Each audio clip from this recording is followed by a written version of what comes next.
We've worked with her on safety issues, on housing issues, on development issues, long and hard. We've come up with some excellent plans that required a great deal of collaboration and hard thinking and research. And Brenda can be characterized as a person who researches well, pays good attention, thinks things over in a very deliberate way, and yes, sometimes goes against the grain. But that's okay with us because we are confident in her and her ability and her commitment to doing good for all of us. She just wants to know the truth. She wants to know,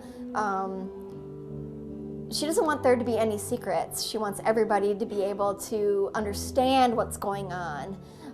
Whether it be, someone in local politics or the, normal lay person. She thinks everybody should know, what's going on and how it's affecting them. And, I really appreciate that. Sure, I've known Brenda for almost 14 years, and we've worked together on just a host of issues from transportation, mostly housing issues, downtown tenant housing issues.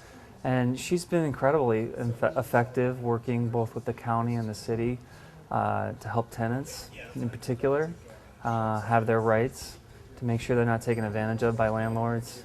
And she's been great on those issues, working with others. So I'm a strong supporter of hers. I think she's a tremendous asset to the city, and District 2 is lucky to have her.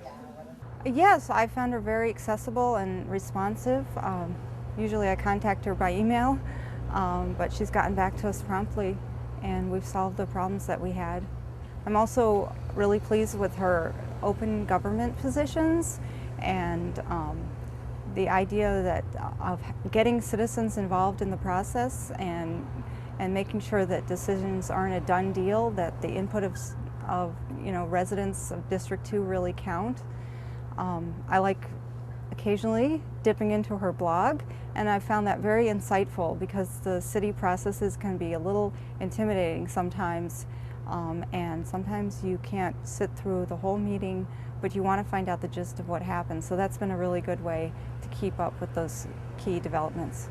She's a longtime fighter for social justice in our community and our district. I think she stands up for the interests of working people, whether it's housing issues or bus issues or TIF districts. She's been there for the people, and I think she's done a good job, and I want to see her continue that.